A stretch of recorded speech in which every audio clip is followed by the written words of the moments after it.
ও অন্যত্ব বরণ করেছেন।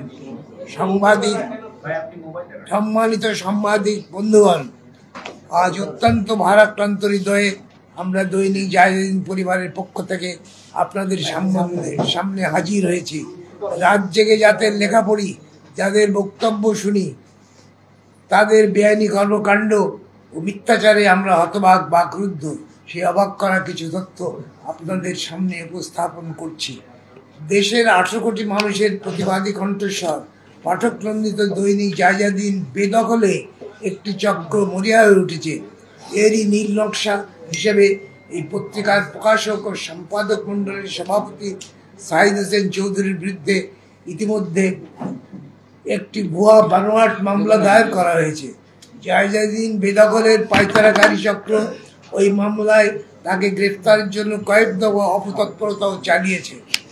প্রবীণ সাংবাদিক শফিকুর রহমানকে সামনে রেখে ওই চক্র সশস্ত্র সন্ত্রাসীদের নিয়ে গত 15/12/2024 তারিখ থেকে তেজগাঁও শিল্পালয়ের 446E+F+G হোল্ডিংয়ে অবস্থিত দৈনিক জায়দিনের কার্যালয় দখল করে রেখেছে।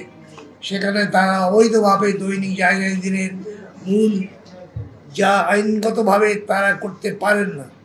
প্রিয় সাংবাদিক বন্ধুগণ, আপনারা অবগত আছেন যে 2007 সালের 1/11 সরবরাহের আমলের শুরুতে চরম আর্থিক সংকটে পড়েন শফিক রহমান। সেই সময় জায়দিন পত্রিকার সাংবাদিকদের বেতন পর্যন্ত দিতে পারেননি। এছাড়া কোটি কোটি টাকার ব্যাংক ঋণও পরিশোধ করতে না পারায় বেকায়দায় পড়েন তিনি। আর্থিক দৈন্যদশা চরমে পৌঁছালে বাংলাদেশের হাত থেকে বাঁচতে বিদেশে পালানোর চেষ্টা করেন শফিক রহমান। খবর পেয়ে পাওনাদার সাংবাদিকরা তাকে বিমানবন্দর থেকে ধরে আনেন। ওই সময় পূর্ব পরিচয় ও ঘনিষ্ঠতার সূত্র ধরে এইচআরসি গ্রুপের চেয়ারম্যান সাহিদ হোসেন চৌধুরীকে জায়দিনের পাবলিকেশন এবং শেয়ার কিনে নিতে তাকে সহায়তা করার অনুরোধ জানান। প্রবীণ এই সাংবাদিকের সঙ্গে দফায় দফায় বৈঠক শেষে সাহিদ হোসেন চৌধুরী তা কিনে নিতে সম্মত হন। সাহিদ হোসেন চৌধুরী শফিক রহমানের চাহিদা অনুযায়ী সম্পূর্ণ টাকা পরিশোধ করেন। বিনিময়ে গত 23/3/2007 তারিখে ফর্ম 117 এর মাধ্যমে জনাব শফিক রহমান, তার স্ত্রী জনাবা তালেয়া রহমান এবং ছেলে সুমিত রহমান তাদের জায়দিন পাবলিকেশনের সব শেয়ার জনাব Sahid Hossain Chowdhury, nominee HRC media limited, ও Abul Hasan Mohammad Al Faruk, nominee HRC media limited বরাবর হস্তান্তর করেন। কপি সংযুক্ত। আমি এখন আমার কলিগ ফারুক সাহেবকে অনুরোধ করছি। গত 25/3/2007 তারিখে জনাব শফিক রহমান ও জনাবা তালেয়া রহমান ফর্ম 117 এর মাধ্যমে তাদের জায়দিন প্রিন্টার্সের শেয়ার এইচআরসি মিডিয়া লিমিটেড এবং এইচআরসি বাংলাদেশ লিমিটেডের নামে হস্তান্তর করেন। কপি সংযুক্ত 2।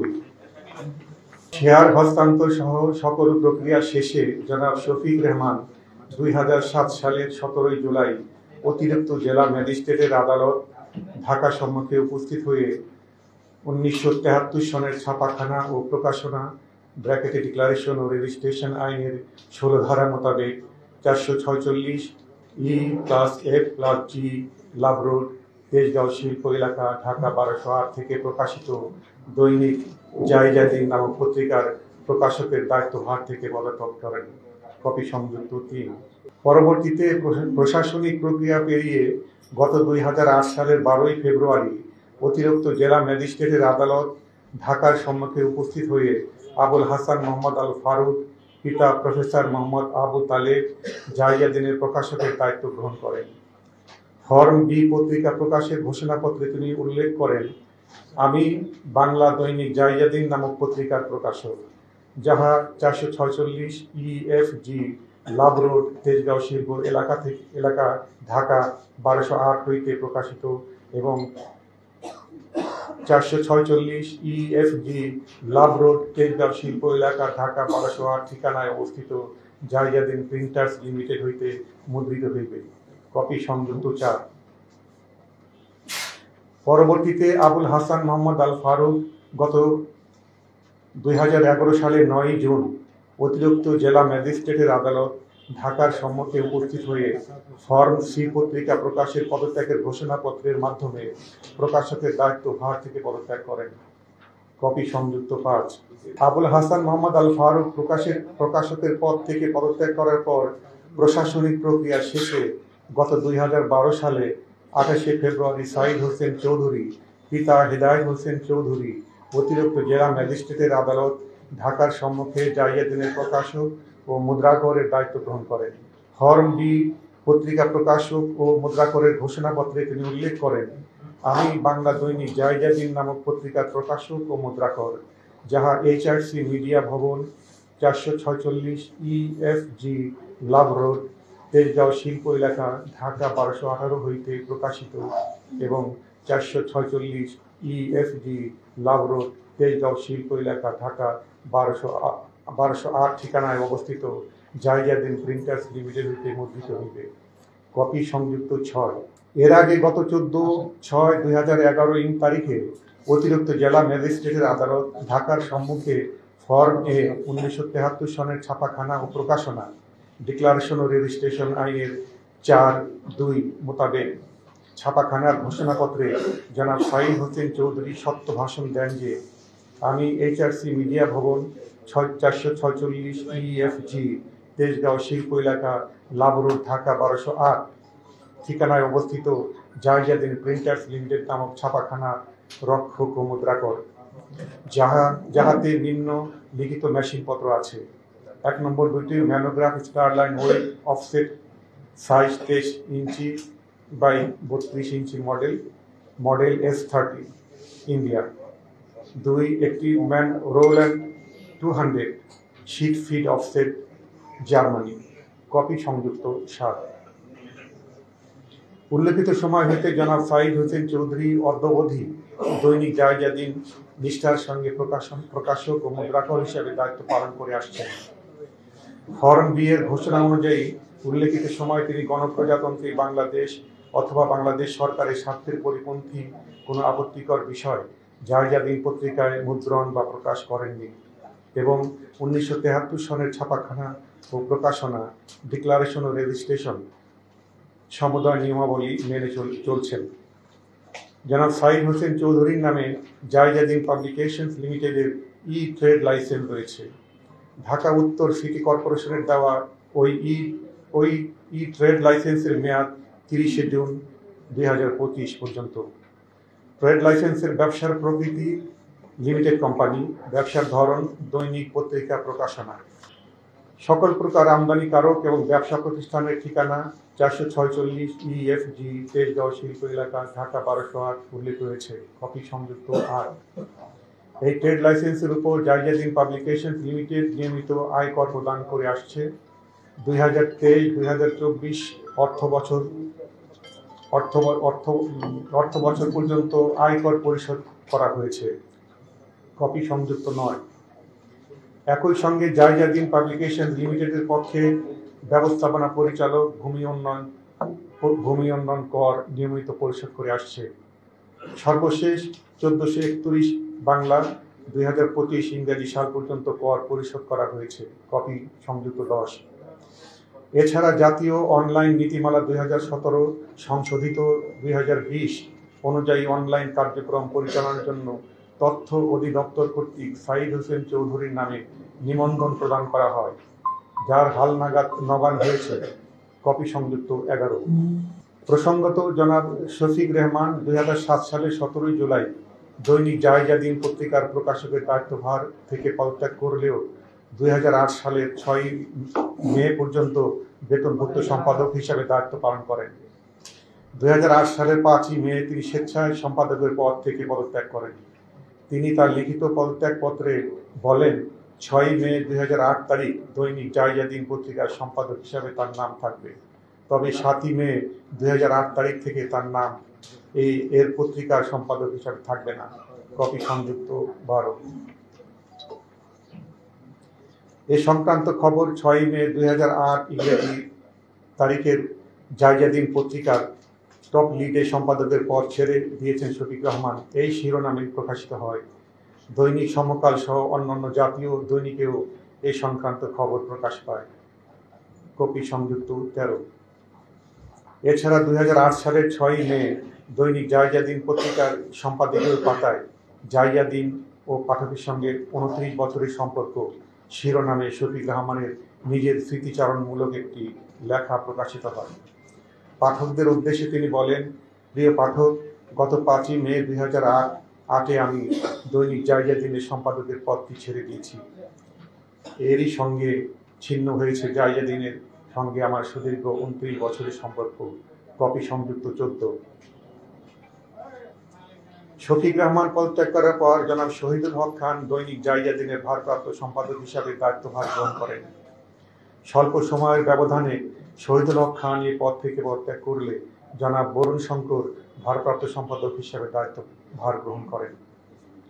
পরবর্তীতে জেলা প্রশাসকের কার্যালয়ের অনুমতিক্রমে গত 23/11/2008 তারিখ আমি কাজী রুকনুদ্দিন আহমেদ, পিতা মৃত কাজী রায়হান উদ্দিন, জায়জাদিনের ভারপ্রাপ্ত সম্পাদক হিসাবে দায়িত্বভার গ্রহণ করি। কপি সংযুক্ত 15। উল্লেখিত সময় হইতে অদ্যাবধি আমি নিষ্ঠার সঙ্গে ভারপ্রাপ্ত সম্পাদক হিসাবে দায়িত্ব পালন করে আসছি। এখানে উল্লেখ্য, শফিক রহমান গত 2007 সালে জায়জাদিন পত্রিকার মালিকানা হস্তান্তরের পর বিগত আওয়ামী লীগ সরকারের শাসন আমলে নানা প্রতিকূলতায় পত্রিকার বিজ্ঞাপন অস্বাভাবিকভাবে কমে গেলেও জনাব সাঈদ হোসেন চৌধুরী কোটি কোটি টাকা ভর্তুকি দিয়ে অদ্যাবধি পত্রিকার ছাপা, কাগজ, ইউটিলিটি বিল এবং সংবাদকর্মী অন্যান্য কর্মকর্তা কর্মচারীদের বেতন ভাতাদি পরিশোধ করে পত্রিকাটি চালু রেখেছেন। অথচ আওয়ামী লীগ সরকারের পতনের পর জনাব সাঈদ হোসেন চৌধুরীর মালিকানাধীন দৈনিক জায়জাদিন পত্রিকাটি দখল করে নিতে একটি চক্র মরিয়া হয়ে ওঠে। বেশ কিছু দুষ্কৃতিকারী পত্রিকার প্রধান কার্যালয় তেজগাঁও শিল্পাঞ্চল HRC মিডিয়া ভবনে কয়েক দফা হামলা চালায়।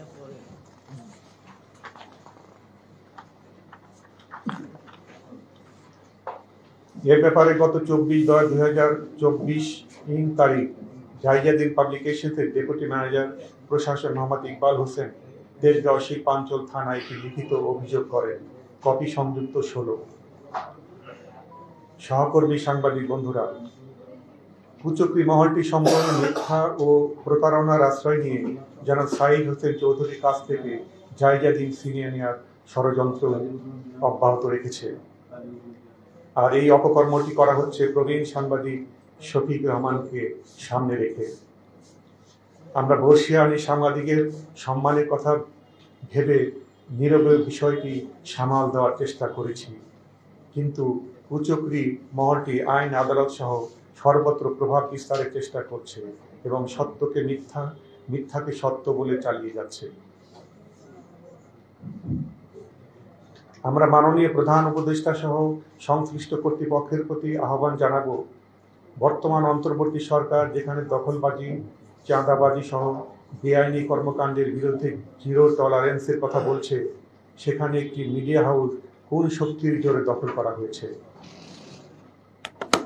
প্রিয় সহকর্মী বন্ধুরা, সবচেয়ে দুঃখজনক হলো তেজগাঁও শিল্পাঞ্চলস্থ জায়জাদিন কার্যালয় ও প্রেস বেদখল হওয়ার পর আমরা বিধি মোতাবেক ডিসি অফিসকে অবহিত করে অন্য প্রেস থেকে পত্রিকা ছাপানোর ব্যবস্থা করি।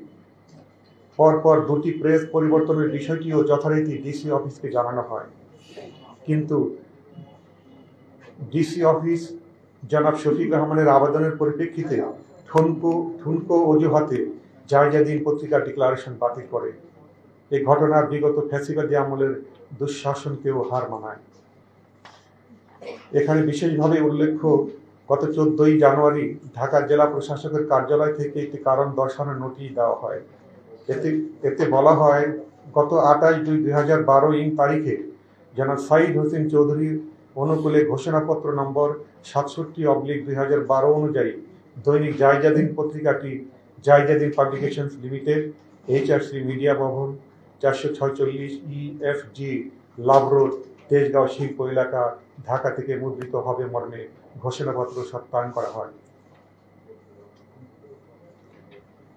ঢাকা জেলা প্রশাসকের ওই কারণ দর্শানো নোটিশের পরবর্তী প্যারায় বলা হয়, 1/1/2024 তারিখে জনাব শফিক রহমান প্রতিষ্ঠাতা ও সম্পাদক দৈনিক জায়জাদিন 446 EFG লাভ রোড তেজগাঁও শিল্প এলাকা ঢাকা কর্তৃক দাখিলকৃত অভিযোগ অনুযায়ী 15/12/2024 তারিখ থেকে তার নামীয় Jaijaidin printers limited 446 EFG Love Road Tejgaon শিল্প এলাকা ঢাকার ঠিকানায় অবস্থিত ছাপাখানা ও জায়জাদিন পত্রিকার প্রধান কার্যালয় আইনগতভাবে প্রাপ্ত হয়েছে। জনাব শফিক রহমান আইনগত কোন প্রক্রিয়ায় Jaijaidin printers limited 446 EFG Love Road Tejgaon শিল্প এলাকা ঢাকার ঠিকানায় অবস্থিত ছাপাখানা ও জায়জাদিন পত্রিকার প্রধান কার্যালয় প্রাপ্ত হয়েছে তার কিছুই উল্লেখ করা হয়নি। এ ঘটনার পর জনাব সাঈদ হোসেন চৌধুরী হাইকোর্টে রিট পিটিশন দাখিল করেন। গত 2/2/2025 তারিখ উচ্চ আদালত জায়জাদিন পত্রিকার সবকিছুই জনাব সাঈদ হোসেন চৌধুরীর পক্ষে থাকবে বলে 3 মাসের স্থিতাবস্থা স্ট্যাটাস দেন। অন্তর্বর্তী সরকারের প্রধান উপদেষ্টা কপি সংযুক্ত 17। অন্তর্বর্তী সরকারের প্রধান উপদেষ্টা সহ অন্যান্য সব উপদেষ্টারা বারবার গণমাধ্যমের স্বাধীনতার কথা বলছেন। কোন অজুহাতে একটি গণমাধ্যমও যাতে বন্ধ না হয় সে ব্যাপারে সতর্ক করেছেন, কিন্তু জায়জাদিন আইনগতভাবে প্রকাশিত হওয়ার পরও কোন শক্তির ইশারায় এর ডিক্লারেশন বাতিল করা হলো তা আমাদের বোধগম্য নয়। তাহলে কি আমরা ধরে নিতে পারি সরকারের উপরও সরকার রয়েছে? আমরা মনে করি এই ঘটনার মধ্যে দিয়ে সরকারকে বিব্রতকর পরিস্থিতির মুখে ঠেলে দেওয়া হয়েছে। এটি সরকার বিরোধী নানা ষড়যন্ত্রমূলক কর্মকাণ্ডের অংশ কিনা তা নিয়েও প্রশ্ন উঠেছে। আমাদের দাবি হচ্ছে আমাদের পত্রিকার ডিক্লারেশন বহাল করে এবং আমাদের জায়জাদিন পত্রিকা অফিস যেটি আমাদের বেদখল হয়ে আছে সেটি আবার ফিরিয়ে দেওয়ার জন্য সরকারকে অনুরোধ জানাচ্ছি, বিনীতভাবে অনুরোধ জানাচ্ছি। আপনারা জানেন আমাদের জায়জাদিন প্রতিটি উপজেলায় সাংবাদিক রয়েছেন, আমাদের কর্মী ভাইয়েরা রয়েছেন, প্রায় 7 শতাধিক কর্মকর্তা কর্মচারী রয়েছেন, সাংবাদিক ভাইয়েরা রয়েছেন। 7 শতাধিক কর্মকর্তা কর্মচারী, দ্যাট মিনস 7 শতাধিক পরিবার রয়েছে। তাদের দিকে তাকিয়ে হলেও এটি আমাদের ফিরিয়ে দেওয়ার ব্যবস্থা করবেন, সরকারের কাছে এই অনুরোধ রাখছি।